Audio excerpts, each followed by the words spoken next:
آل India Muslim league کا قیام سن 1906۔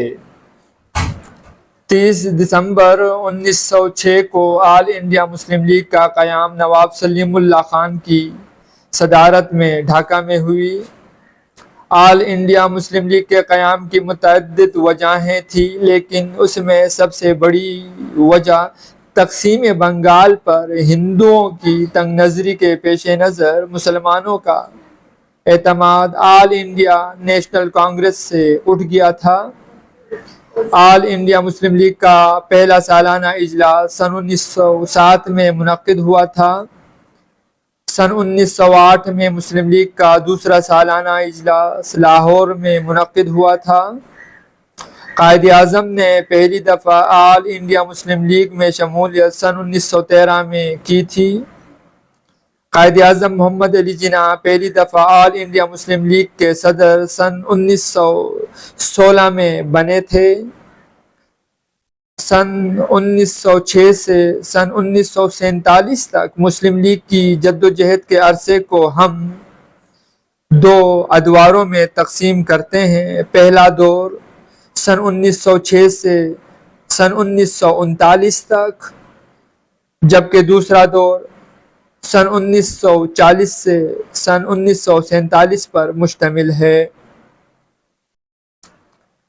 آل India Muslim league کی جدوجہد کے پہلے دور میں زیادہ تر زور مسلم حقوق کے تحفظ پر دی گئی تھی، جبکہ دوسرے دور میں زیادہ زور قیام پاکستان پر لگائی گئی تھی۔ سن 1906 سے 1947 تک آل انڈیا مسلم لیگ کے کل 31 اجلاس منعقد ہوئے تھے، جبکہ قائد اعظم محمد علی جناح نے 9 اجلاسوں میں صدارت کی تھی۔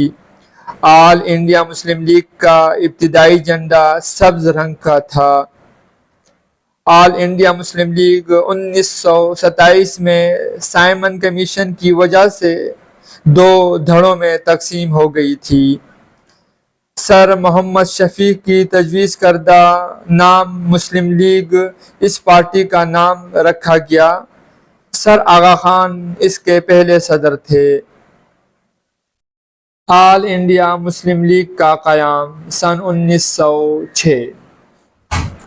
30 دسمبر 1906 کو آل انڈیا مسلم لیگ کا قیام نواب سلیم اللہ خان کی صدارت میں ڈھاکہ میں ہوئی۔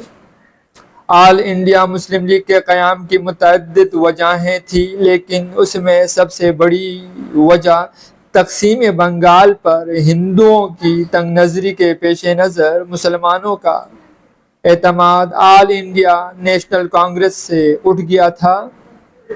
آل انڈیا مسلم لیگ کا پہلا سالانہ اجلاس سن 1907 میں منعقد ہوا تھا۔ سن 1908 میں مسلم لیگ کا دوسرا سالانہ اجلاس لاہور میں منعقد ہوا تھا۔ قائد اعظم نے پہلی